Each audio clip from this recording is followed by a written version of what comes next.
Doctor Manjeet Singh Patel हूँ, all India NPS employees federation का राष्ट्रीय अध्यक्ष हूँ। लगातार सर एनपीएस और ओपीएस के धरने रामलीला मैदान और जंतर मंतर पर हो रहे हैं। इससे पहले बहुत सारे धरने हो चुके हैं। कल भी एक विशेष धरना है आपका, क्या इस धरने में पास होगा, क्या मांगे रहेंगी सरकार से? देखिए, बड़ी सीधी सी बात है, हमारी केवल एक डिमांड है और वो है कि नौकरी के बदले में जो पहले पुरानी गारंटीड पेंशन व्यवस्था कर्मचारियों को दी जाती थी उसको बहाल कराना। क्योंकि जो एनपीएस व्यवस्था शुरू की गई है वो गारंटीड नहीं है, वो सिक्योर्ड नहीं है। उसमें कर्मचारी रिटायर होता है तो उसको बेसिक सैलरी के अनुपात में, डियरनेस अलाउंस के अनुपात में नहीं मिलता है। वो एक मार्केट बेस्ड है, मार्केट में पैसा ज़्यादा है कम है वो फ्लक्चुएशन पर डिपेंड करता है। वो सिक्योर्ड नहीं है, गारंटीड नहीं। हम सरकार से केवल इतना कहते हैं कि जो गारंटीड व्यवस्था पहले चल रही थी कि अगर उसने 10 साल की नौकरी पूरी कर ली तो उसे पेंशन की गारंटी मिल जाती थी। हम सरकार से यही फिर से अपील कर रहे हैं कि आप हमें 10 साल की क्वालिफाइंग सर्विस पूरी करने के बाद half of the last basic salary plus dearness allowance के बराबर पेंशन देने की गारंटी दे दीजिए बस। तो क्या लग रहा है, क्योंकि इससे पहले भी धरना हुआ था और मेमोरेंडम जब सौंपा गया था तो मिनिस्ट्री से रिसीविंग जिसमें कहा गया था इस पर ध्यान देंगे। 2024 के चुनाव नज़दीक है तो लगता है कि 2024 के चुनाव से पहले आपकी 200% सरकार को हमारी ये बात माननी पड़ेगी। सरकार ने अप्रैल में अभी इसी वर्ष एक पेंशन रिव्यू कमेटी का गठन भी किया है और सरकार ने खुद माना है कि एनपीएस में तमाम सारी कमियां हैं। सरकार ने कुछ बदलाव भी किए, हम अप्रिशिएट करते हैं उन बदलावों का और हम बस इतना सा ही चाहते हैं कि सरकार हमारे ट्रैक पर आ रही है, धीरे धीरे सही लेकिन आ रही है। हमें पूरी उम्मीद है कि 2024 में पूरी तरीके से सभी कर्मचारियों की गारंटीड पेंशन व्यवस्था बहाल हो जाएगी। पूरी कितना संख्या बल है? देखिए,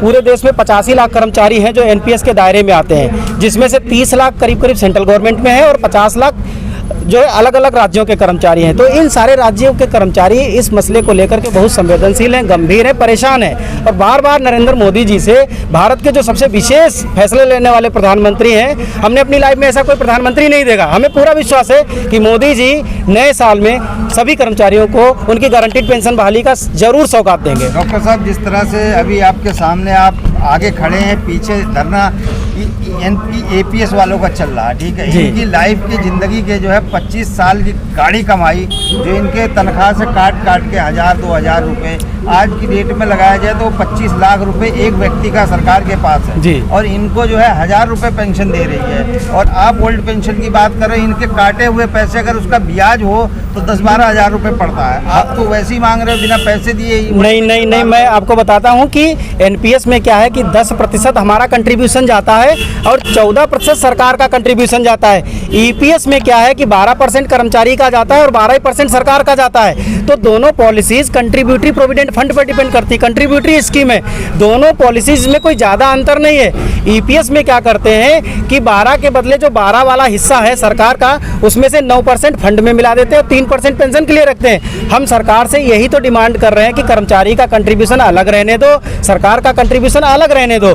रिटायरमेंट पे कर्मचारी का कंट्रीब्यूशन उसको दे दो गारंटीड ब्याज के साथ में, जो सरकार का कंट्रीब्यूशन बचता है उस पैसे पर आप कर्मचारी को जो है गारंटीड पेंशन शुरू कर दो। तो बहुत आसान है, कोई बहुत बड़ा काम नहीं है, सरकार की मंशा चाहिए। देखो, मतलब कई सालों से वर्ल्ड पेंशन की बात कर रहे हैं और बड़े बड़े आंदोलन हुए हैं, बड़े बड़े वो रूप में हुए हैं, सरकार सुनी नहीं। आपके पास ऐसा क्या सोच है जो आपको मतलब इतना विश्वास है कि सरकार आपकी बात सुन ले?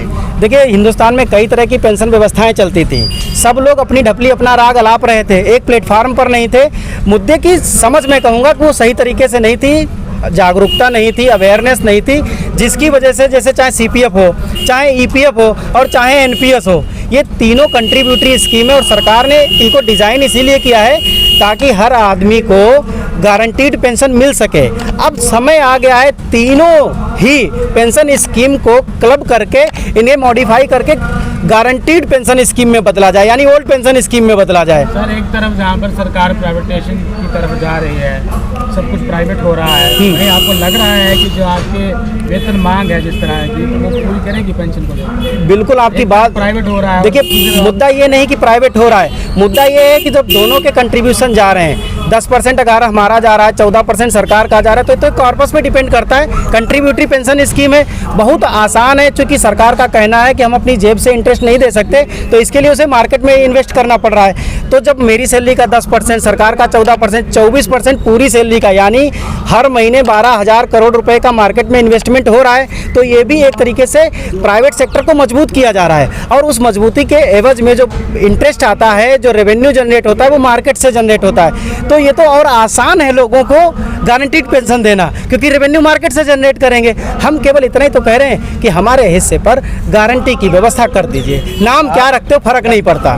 कल कितना संख्या बल होगा जंतर मंतर? देखिए, मैं बस इतना जानता हूँ कि जंतर मंतर पर कल पैर रखने की जगह नहीं बचेगी। यहाँ केवल एक आदमी दिखेगा जिसका नाम होगा एनपीएस कर्मचारी, सीपीएफ कर्मचारी, ईपीएफ कर्मचारी। केवल एम्प्लॉइज दिखेंगे कल आपको अपनी मांग को लेकर के। ठीक है, थैंक यू। हम क्रांति सिंह, प्रदेश अध्यक्ष, उत्तर प्रदेश पंचायती राज ग्रामीण सफाई कर्मचारी संघ व प्रदेश संयोजक पुरानी पेंशन बहाली संयुक्त मोर्चा उत्तर प्रदेश। क्या कहेंगे सर? दो तीन चीज़ें केवल कहनी है। सबसे पहले तो हम देश के यशस्वी प्रधानमंत्री, जो निर्णय लेने में नंबर 1 के प्रधानमंत्री, उनसे कहना है, वे वाराणसी से भी पुरानी पेंशन ले रहे हैं और गुजरात से भी पुरानी पेंशन ले रहे हैं। माननीय प्रधानमंत्री जी कहते हैं कि जब देश एक है, तिरंगा एक है, जब टैक्स एक है, संविधान एक है, तो पेंशन भी एक होनी चाहिए। एक देश में दो कानून नहीं चलने चाहिए, मतलब उन्हें पुरानी हमें नहीं, ये मनमानी नहीं चलनी चाहिए। जैसा कि हम एक चीज़ और ये कहना चाहेंगे कि पूरे भारत में 85 लाख और पूरे उत्तर प्रदेश में लगभग अकेले 25 से 30 लाख लोगों को पेंशन, 15 लाख लोगों को पेंशन चाहिए। तो हमें प्रधानमंत्री जी पे पूरा भरोसा है कि वो कभी आएंगे और पुरानी पेंशन की बात करेंगे। तो जो कर्मचारी, जो शिक्षक, सरकार की योजना, बीएलओ का काम कौन कर रहा है, स्वास्थ्य विभाग कौन दे रहा है, उनके शौचालय जैसी महत्वाकांक्षी योजनाओं को शिक्षक, कर्मचारी, अधिकारी जनता तक पहुंचाने का काम कर रहे हैं। उनके दिल के दर्द को सुने। और मैं ये कहूँगा कि जब देश एक है, टैक्स एक है, संविधान एक है, तिरंगा एक है, तो पेंशन भी एक होनी चाहिए। नेताओं को पुरानी और कर्मचारी शिक्षकों को नहीं, ये मनमानी नहीं चलनी चाहिए। इसी के साथ जय ओपीएस, तय ओपीएस। सर बताइए, आपका क्या नाम है सर? मैं विनोद यादव, अध्यक्ष all India NPS employ federation Delhi.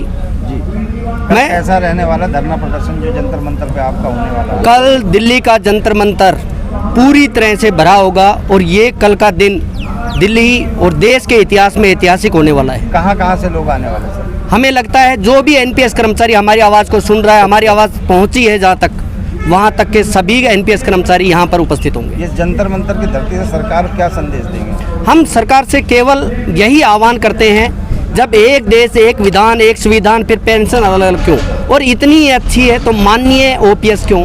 सभी से निवेदन, सरकार के माध्यम से हम यही चाहते हैं, पूरे देश में ओपीएस बहाल की जाए। जी, मैं प्रदीप सरल, प्रांतीय अध्यक्ष, यूटेक पेंशन बहाली मंच उत्तर प्रदेश।